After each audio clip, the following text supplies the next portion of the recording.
Assalamualaikum warahmatullahi wabarakatuh. Halo semuanya, jumpa lagi dengan saya Chow Sing Sing, kurator dari podcast Horror Night Story. Halo, apa kabar semuanya? Semoga kalian semua baik-baik saja ya.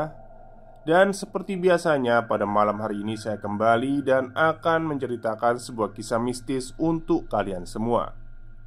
Dan lanjutan dari kemarin ya tentang Wewe Gombel.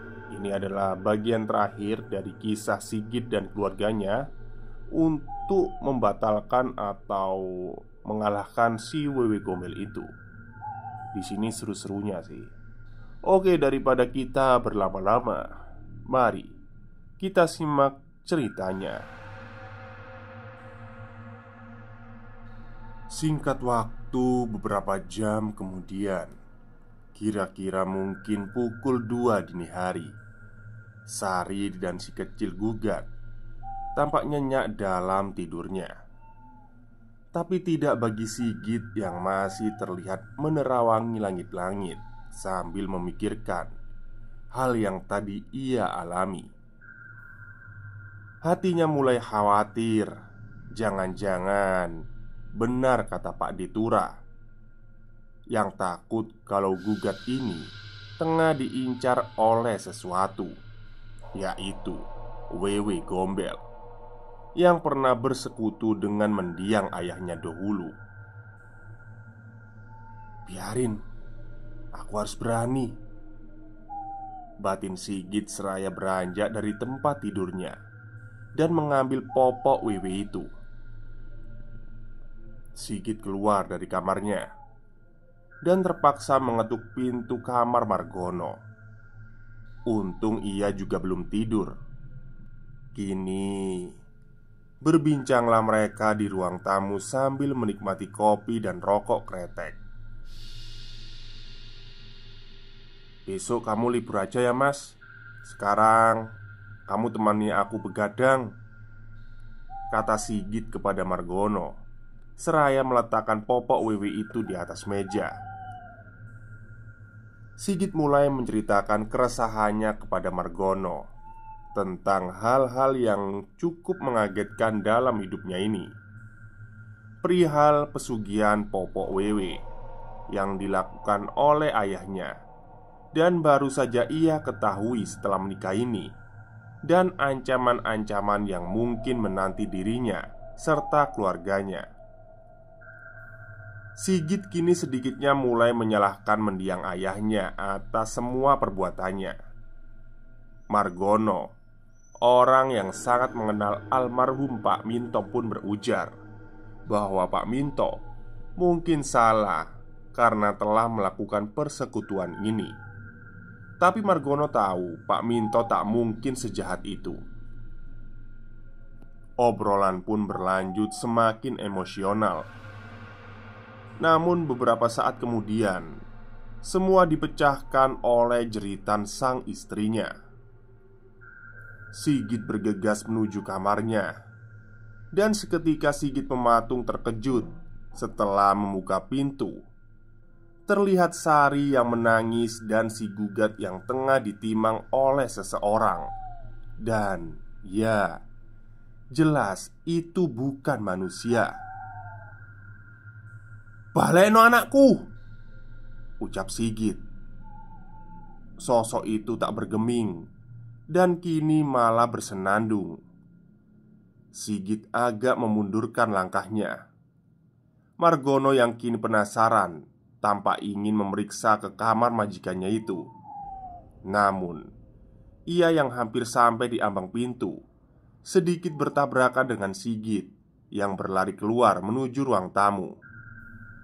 Ternyata Sigit mengambil kain popok Wewe itu dan menggenggamnya, berlari kembali menuju kamarnya. "Oi, balekno anakku!"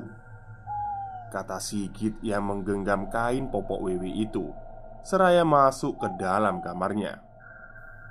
Namun, sosok itu kini sudah menghilang. Tinggal Gugat saja yang nampak menangis, tergeletak di bawah lantai. Buru-buru Sigit menggendong anaknya itu dan meletakkannya di atas tempat tidur bersama Sari istrinya yang tampaknya masih syok dan ketakutan. Sementara itu Margono yang ternyata sempat melihat sosok Wewe Gombel itu kini juga tampak tercengang. Tubuhnya gemetar setelah melihat lelembut dengan sejelas itu. Sambil menyeret kakinya yang tampak agak kaku, Margono berjalan kembali menuju kamarnya. Kejadian itu pun berlalu seiring dengan Sigit dan Sari yang mulai khawatir dengan keselamatan anak mereka. Terlebih, sejak kejadian itu, Gugat nampak tak wajar. Sebagai anak bayi, Gugat kini mulai tak menunjukkan ekspresi apapun, seperti menangis ataupun tertawa. Ini tentu tidak beres. Pak Detura yang seharusnya bisa menolong keadaan ini kini justru malah sakit.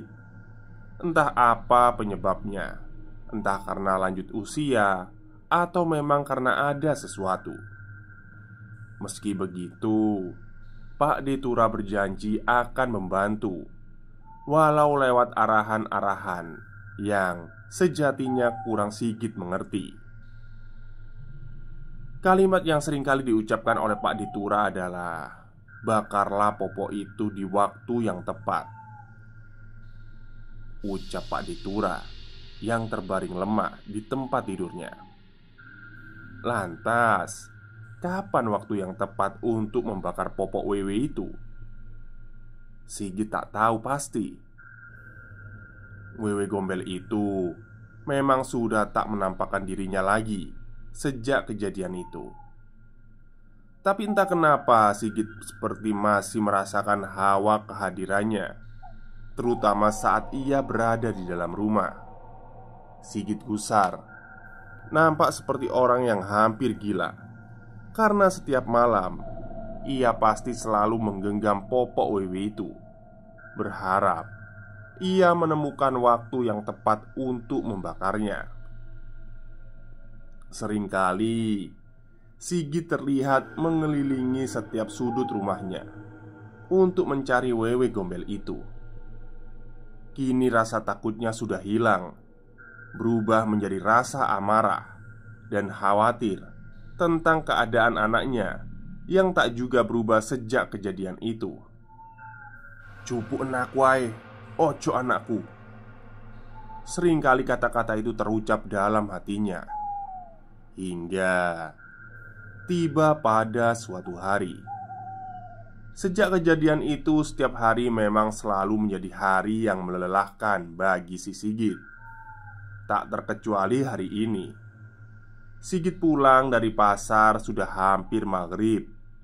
Sesampainya di rumah, ia langsung mandi dan berlanjut menimang si Gugat yang masih tak menunjukkan ekspresi, hingga ia tertidur dalam gendongan Sigit. Diletakkannya Gugat di atas ranjang. Kini Sigit ikut merebah dan berbincang dengan Sari istrinya. "Tadi Gugat tertawa, Mas. Bisa nangis lagi dia," ucap Sari dengan ekspresi muka yang justru tampak tak senang. "Beneran, Dek?" jawab Gugat yang sedikit terperangah dari tempat tidurnya. Sigit sempat senang mendengar kabar itu, tapi ternyata tak seperti yang Sigit harapkan.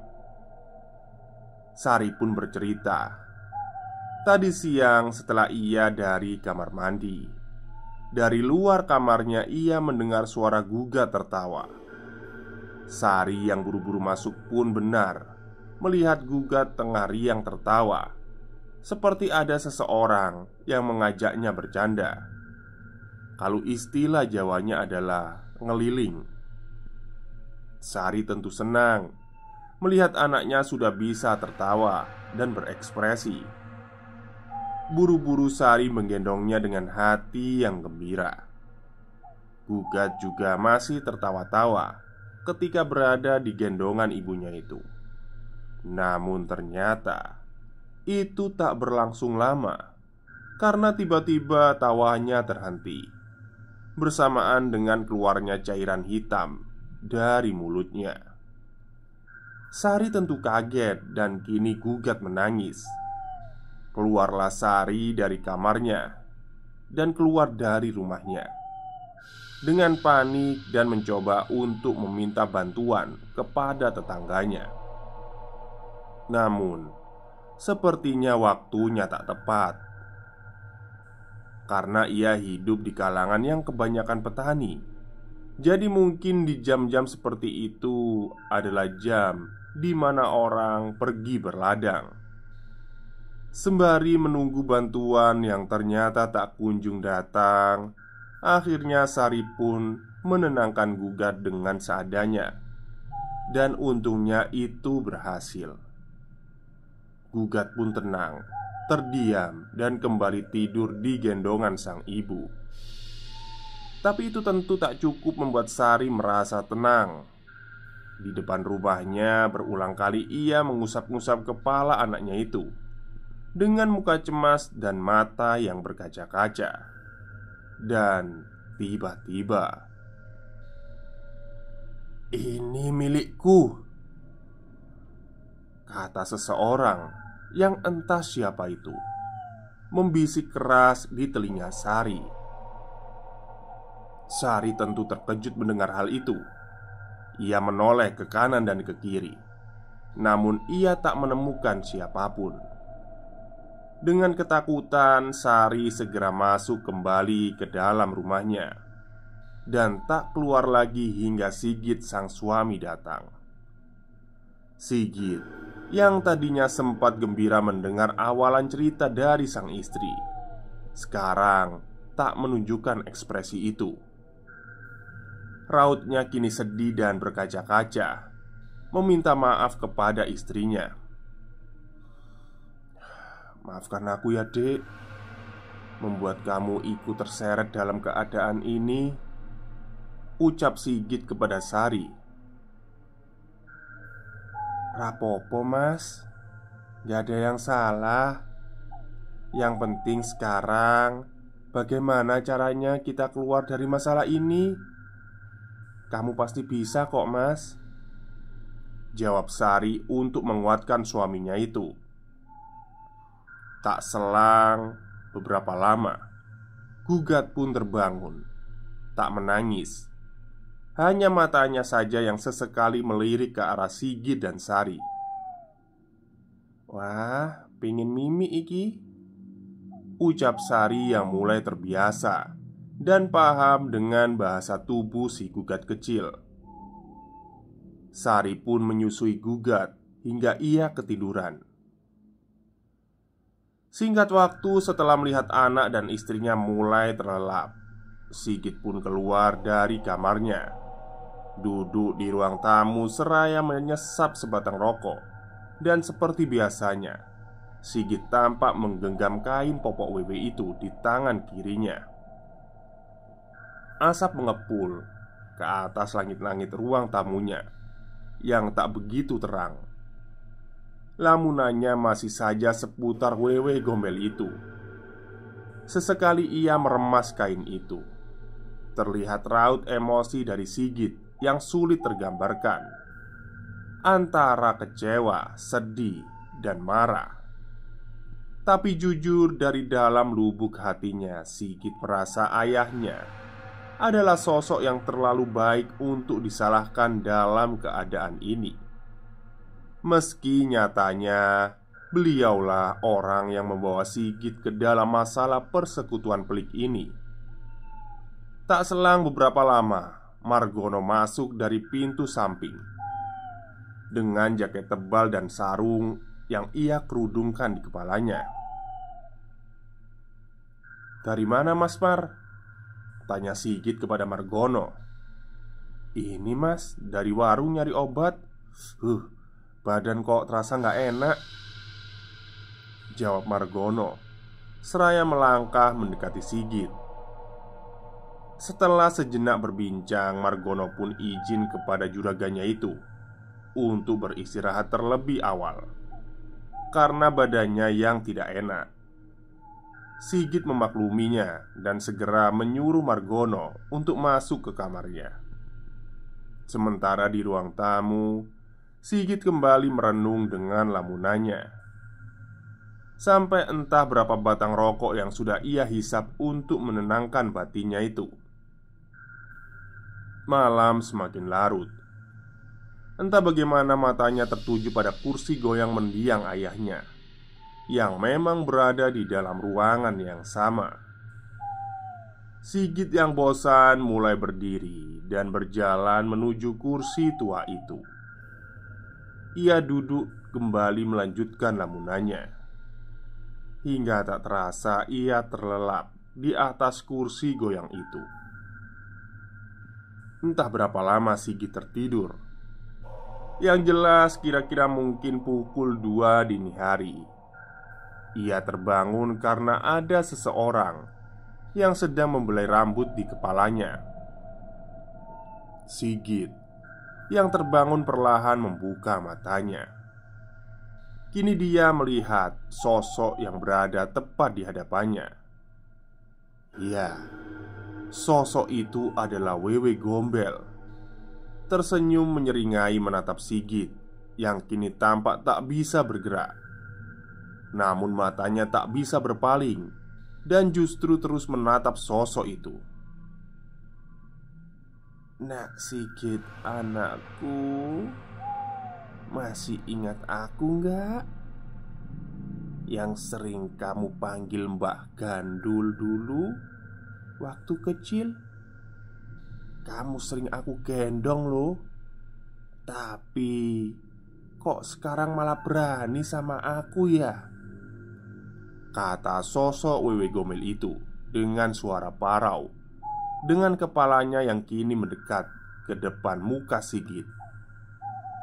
Sigit hanya terdiam, menggumam karena tak ada satu kata pun yang bisa ia ucapkan dari mulutnya. Sementara sosok itu masih membelai-belai kepala Sigit seraya bersenandung tak jelas. Takut bercampur aduk dirasakan oleh Sigit.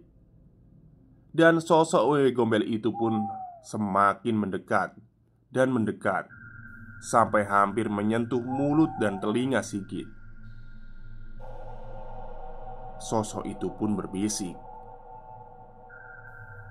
"Dahulu ayahmu itu minta keturunan dan harta yang melimpah. Tapi setelah mendapatkan itu semua dan hidup enak, ayahmu lupa dengan istri mudanya ini. Ayahmu lupa dengan janji-janjinya. Janji akan memberikanmu kepadaku. Tapi sekarang kamu sudah besar. Aku sudah tidak menginginkanmu. Sekarang aku ingin anakmu sebagai gantinya," bisik sosok Wewe Gombel itu ke telinga Sigit. Sigit masih terdiam mematung tak bisa bergerak. Ia benar-benar merasakan kehadiran sosok itu begitu nyata. Sosok Wewe Gombel itu kini berada di belakangnya, meremas pundaknya sambil mendesis. Tangannya dingin meraba-raba tubuh Sigit dan kini memegang tangan kiri Sigit yang menggenggam kain popok Wewe itu. Sigit langsung teringat, jangan sampai popok ini direbut, ucapnya dalam hati. Sigit mulai berdoa dan berjuang untuk menggerakkan tubuhnya. Sampai akhirnya Sigit berhasil melompat dari kursi goyang itu. Meski harus tersungkur ke lantai, ia mencoba untuk merayap sambil terus memeluk kain popok itu di balik dadanya. Sosok itu kini meraung seperti marah tapi menangis. "Sigit anakku, balekno popokku," raung sosok Wewe Gombel itu. Sigit tak menoleh dan terus merayap menuju pintu keluar. Namun sosok Wewe Gombel itu kini muncul menghadang di depannya, seraya terus mengatakan kata-kata yang memohon untuk meminta popok itu dikembalikan. Hingga pandangannya pun gelap. Sigit tak sadarkan diri dalam keadaan tengkurap memeluk kain itu. Hingga beberapa jam kemudian ia terbangun saat samar-samar adzan subuh berkumandang. Tiba-tiba sosok Wewe Gombel itu menghilang. Kepalanya terasa sakit, namun buru-buru ia memeriksa kain yang ia peluk tadi. Ternyata masih ada. Dengan sedikit terhuyung-huyung Sigit berdiri. Matanya menerawang ke seluruh sudut. Barangkali makhluk sialan itu masih ada. Namun untungnya sudah tak ada tanda-tanda keberadaan si Wewe Gombel itu. Sigit pun segera berjalan menuju kamarnya untuk memeriksa si Gugat dan Sari istrinya. Ia mendekat dan mengamati istri serta anaknya yang masih terlelap di atas ranjang. Dan ia pun bernafas lega ketika Sigit melihat tubuh Gugat dan Mbak Sari yang masih mengembang dan mengempis. Masih bernafas mereka, batin Sigit seraya mengelus dadanya. Sigit pun kini duduk di kursi samping ranjang itu sambil menahan kepalanya yang terasa pusing. Ia memikirkan kejadian semalam. Hingga tak selang beberapa lama, Gugat pun menguap. Terbangun diikuti oleh Sari istrinya yang nampak membuka matanya. Mas, kok udah bangun? Aku semalam nyenyak bener loh tidurnya," ucap Sari seraya meraih Gugat ke pangkuannya. Hingga mentari pun menjelang. Terdengar Margono yang mengetuk pintu kamar Sigit, berpamitan untuk berangkat ke toko terlebih dahulu. "Loh, Mas Margono, udah enakan toh badannya?" tanya Sigit yang ingat kalau semalam Margono tidak enak badan. Margono pun menjawab kalau sekarang badannya sudah segar kembali. Dan Sigit pun menyuruh Margono untuk segera berangkat ke toko.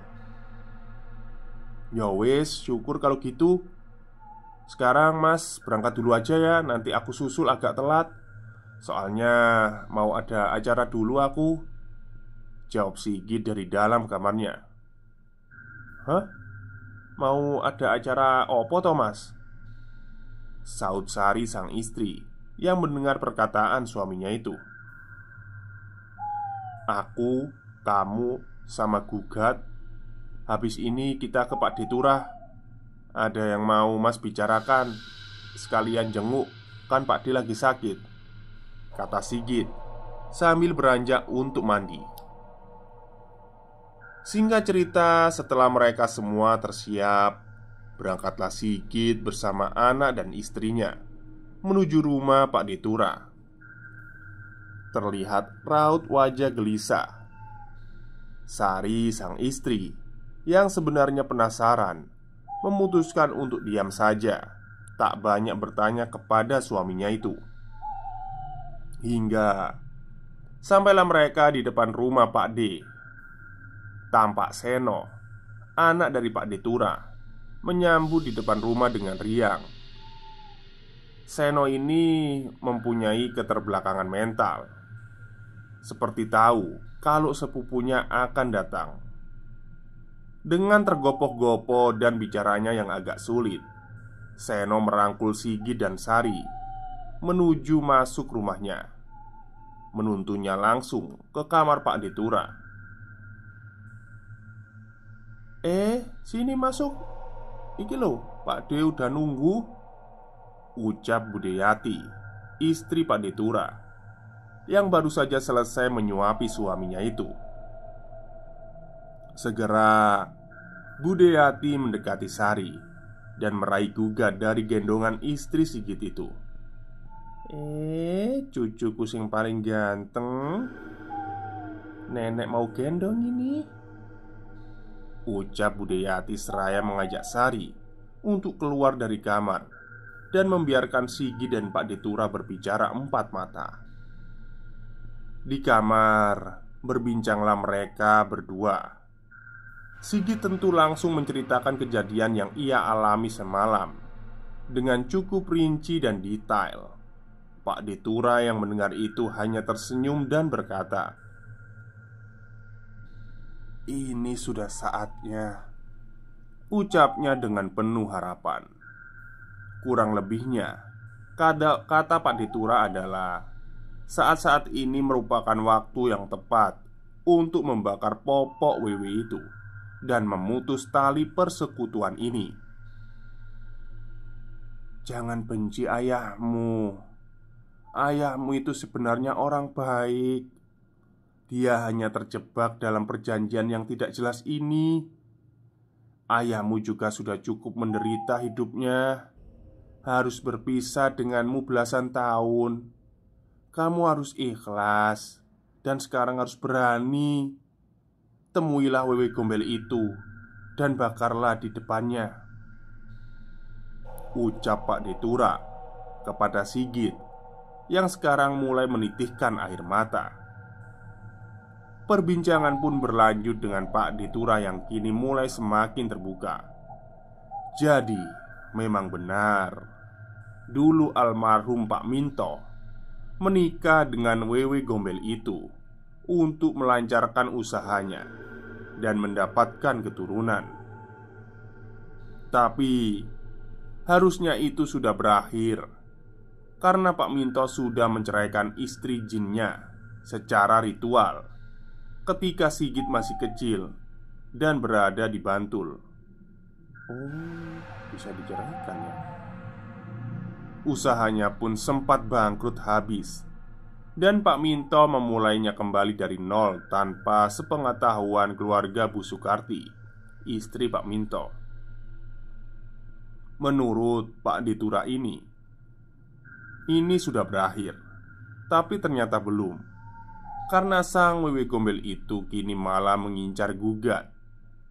Berarti Sigit anak jin. Tentu itu pertanyaan Sigit ketika mendengar persekutuan ini. Salah satu alasannya adalah untuk meminta keturunan. Pertanyaan itu langsung dibantah oleh Pak Detura, karena beliau dan istrinya lah yang tahu dan mengiringi di masa-masa itu. Pak Detura yang mengantar adiknya Pak Minto dan istrinya Bu Sukarti untuk periksa ke dokter kandungan, dan keadaannya juga baik-baik saja. Pak Minto dan istrinya tak mandul atau apapun. Dan kelahiran Sigit adalah hasil dari program kehamilan yang disarankan oleh dokter. "Setan itu penuh tipu daya," ucap Pak Detura. Pada intinya, Pak Detura seperti menuntun Sigit untuk tidak menyalahkan siapapun dalam masalah ini. Singkat waktu, pembicaraan pun terhenti oleh tangisan gugat. Sigit yang mendengar itu tentu saja langsung berlari menghampiri anaknya yang tengah digendong oleh Budayati itu. Betapa bahagianya. Setidaknya kini gugat mulai menunjukkan ekspresi. Namun tetap saja itu tetap bercampur kekhawatiran, karena kini dengan tiba-tiba saja timbul lebam-lebam membiru di sekujur tubuh gugat. Sari yang sedari tadi tampak bersama Budayati tentu kebingungan melihat anaknya itu. Dan Budayati pun berkata, "Malam ini kamu dan Gugat tidur sini dulu aja, biar Sigit aja yang pulang," kata Budayati kepada Sari dengan tenang, seraya terus menimang Gugat yang masih menangis. "Ini kenapa, Bude?" ucap Sigit yang mempertanyakan keadaan anaknya. Wes, rapopo. Kamu sekarang berangkat kerja aja.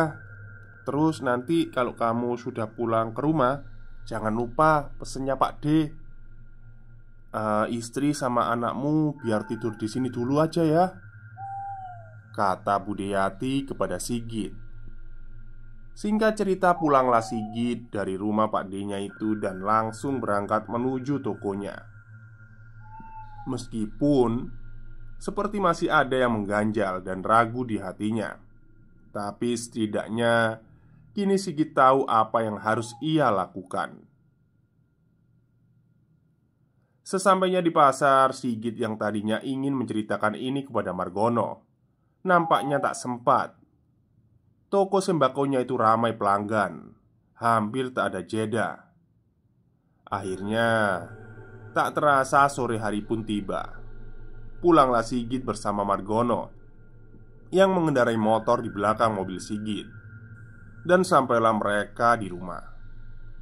Singkat waktu setelah mandi dan lain-lain, sehabis maghrib, tampak Sigit yang tengah menyesap rokok di pekarangan belakang rumahnya, memandangi gundukan kecil bekas pohon sawu yang sempat diceritakan oleh Pak Ditura. Tak selang beberapa lama, Margono datang dengan membawa 2 gelas kopi manis. Mereka pun duduk berdua, mengobrol basa-basi tentang pekerjaannya tadi, hingga Sigit memulai topik itu. Ya, tentang Wewe Gombel itu. "Kamu berani, Mas?" ucap Margono setelah mendengar Sigit ingin menemui Wewe Gombel itu. "Ya mau gak mau ya harus berani, Mas. Ini udah kepepet," ungkap Sigit seraya menyuruh Margono agar malam ini tak keluar dari kamarnya, walau nanti ia akan mendengar sesuatu. Margono hanya mengangguk antara yakin tak yakin, percaya dan tak percaya. Namun inilah yang tengah dialami oleh juraganya itu. Mereka pun terus mengobrol. Margono yang takut mencoba mengalihkan ke topik yang lain dan menanyakan keberadaan Sari dan Gugat. Namun percuma, karena pada akhirnya topik pembicaraan itu selalu berujung pada Wewe Gombel. Mereka masih tak beranjak dari pekarangan belakang rumahnya hingga waktu yang sudah semakin malam. Sigit pun masuk ke dalam rumahnya dan menyuruh Margono untuk beristirahat. "Jangan keluar-keluar dari kamar ya, Mas," ucap Sigit kepada Margono. "Nje, Mas, siap," jawab Margono seraya berjalan masuk ke kamarnya. Setelah sejenak merebahkan diri ke ranjang, Sigit kembali keluar dan duduk di ruang tamu. Wajahnya tampak resah dan gelisah. Jujur, dalam hati ia sangat takut bila harus bertemu dengan Wewe Gombel itu. Namun rasa terpaksa itu harus disingkirkan ketika ia mengingat Gugat anaknya. "Asuh, aku kudu wani," katanya sambil meremas kain popok itu. Jelas, Sigit tangannya gemetar dan memperlihatkan ketakutannya. Namun, ini sudah harus ia hadapi. Sesuai arahan dari Pak Ditura, Sigit mulai menggelar tikar di ruang tamunya itu, tepatnya di depan pintu utama rumahnya. Ia mulai merebah dengan kain popok digenggam tangannya. Matanya terpejam bersamaan dengan batinnya yang mengucap mantra yang diajarkan oleh Pak Ditura secara berulang-ulang. "Aku saringan memedi, arupaning sejatimu Wewe Gombel. Metuwo, ayo, pangandikan." Entah berapa lama Sigit terpejam dan membaca mantra itu. Yang jelas ia merasakan suasana kini sudah berbeda. Udara dingin dan bau busuk mulai menerpa tubuhnya. Suara ciakan anak ayam juga sudah terdengar, seperti berpindah-pindah dari sudut ke sudut. Kini Sigit membuka matanya sesuai arahan dari Pak Ditura. ia berdiri dan mengambil mangkuk kecil yang ia sembunyikan di balik bajunya. Sigit mulai membakar kemenyan seukuran jari kelingking yang sudah ia siapkan. Tangannya tentu gemetaran menahan ketakutan ini, diiringi oleh suara ciakan ayam semakin tak beraturan. Sigit tetap mencoba untuk teguh dan terus menyelesaikan setiap posesinya. Hingga ketika kemenyan habis terbakar, ada sesuatu yang mengejutkan, yaitu sepasang tangan besar yang tiba-tiba menutupi wajahnya. Ya, tak salah lagi, itu adalah Wewe Gombel.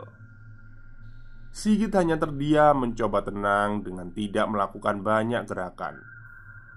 Tangan itu mulai menggerayangi wajahnya seraya berkata dengan membisik, "Git, Sigit, anakku, piye?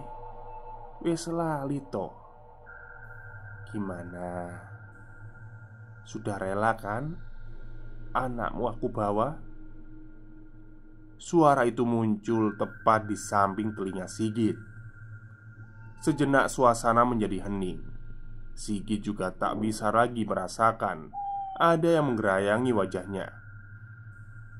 Namun, kini terdengar suara langkah kaki yang diseret, seperti berjalan mengelilinginya.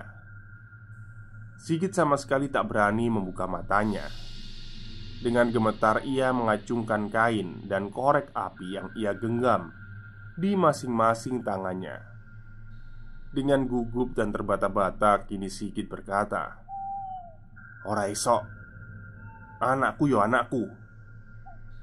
Kowe gak iso jupuk. Sekarang hadapi aku." Ucap Sigit sambil perlahan ia membuka matanya. Dan sosok Wewe Gombel itu kini sudah berada di depannya, memandang Sigit sambil membuka mulutnya. Dan bersamaan dengan itu, muncul juga dengan perlahan sebuah kepala bermuka tua dari dada si Wewe Gombel itu. Sigit hanya terdiam dan tetap mencoba teguh. Dinyalakanlah korek api yang ia genggam. Ia dekatkan ke kain popok itu. Sedikit demi sedikit, Sigit mulai membakar popok itu bersamaan dengan sosok Wewe Gombel itu yang kini menangis meraung mengamuk, mengobrak-abrik seluruh ruangan, namun tak berani menyentuh Sigit. "Tego yo, tego kowe karo ibumu!" teriak sosok Wewe Gombel itu untuk terakhir kalinya sebelum ia berlari melesat keluar dan menghilang. Kain popok itu sudah terbakar setengahnya, menyisakan sedikit bagian seperti yang sulit untuk Sigit bakar. Perasaannya kini sudah bercampur aduk. Sigit pun berteriak, memanggil Margono. Bersamaan itu Margono datang. Sigit yang sempat berdiri pun tiba-tiba terhuyung jatuh ke lantai dan hidungnya berdarah. Margono yang panik langsung menyeret majikannya itu menjauh dari ruang tamu yang sudah tampak porak-poranda. Berulang kali Margono menepuk-nepuk pipi majikannya itu hingga adzan subuh berkumandang. Barulah Sigit terbatuk memuntahkan cairan hitam. Kini Sigit dipapah Margono menuju kamarnya. Sementara itu bersamaan dengan ini di rumah Pak Detura, Guga terbangun dari tidurnya, menangis keras. Sari sigap memberinya ASI. Budeyati yang mendengar tangisan Gugat buru-buru memeriksa. Dan ia pun tersenyum dan berkata, "Selamat datang kembali di dunia, Cak Bagus." Budeyati meraih Gugat yang sudah terlepas dari ASI ibunya. Ia menimbang Gugat. Dan setelah sekian lama untuk pertama kalinya Gugat bisa kembali tertawa. Udah bisa ketawa ya sekarang?"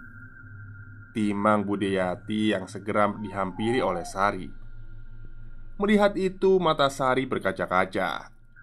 Ia terharu bahagia melihat perubahan anaknya itu. Tak selang beberapa lama, Sigit datang bersama Margono. Wajahnya yang kusut seketika berubah menjadi gembira setelah dari luar rumah Pak Detura, Sigit mendengar suara bayi tertawa. Seno sepupunya juga tampak berlari menghampiri Sigit dan memeluknya. Meski dengan bahasa yang sulit dimengerti Sigit, Sigit tahu bahwa Seno ikut bahagia atas semua ini, atas kemenangan Sigit melawan Wewe Gombel itu. Waktu pun berlalu, tahun berganti. Gugat tumbuh selayaknya anak kecil pada umumnya, riang dan sedikit nakal. Hingga cerita ini ditulis, Gugat sudah tumbuh dewasa, kurang lebih berusia 25 tahun. Ia baru saja lulus dari kuliahnya di salah satu universitas negeri yang ada di Semarang dan tengah menata hidupnya ke depan. Begitu juga dengan Sigit yang sampai sekarang masih menjalankan usahanya berjualan sembako di pasar. Gugat yang awalnya tak tahu tentang cerita itu akhirnya diberitahu. Hampir bersamaan dengan ditulisnya cerita ini, respon awalnya mungkin sedikit syok. Namun Gugat tak berubah. Ia tetap bangga menyandang warga Jayusman, marga dari kakeknya yang tak pernah ia temui seumur hidupnya, yaitu kakek Minto Jayusman. Tamat. Oke, itulah akhir cerita dari treat horornya Mas Agil Saputra tentang Popok Wewe. Dan akhirnya happy ending ya ternyata ya. Si Sigit menang lawan si Wewe Gombel dengan membakar kain popoknya itu. Ya jadi itu bukan anaknya Wewe Gombel ya. Ternyata Sigit itu, dia itu, ya namanya jin itu kan suka menipu manusia gitu ya. Jadi itu memang asli anaknya ini, bapaknya Sigit, si Ibu Sukarti itu.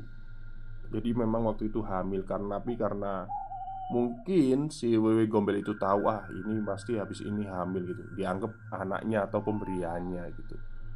Oke, mungkin itu saja cerita untuk malam hari ini. Semoga kalian terhibur. Selamat malam dan selamat beristirahat.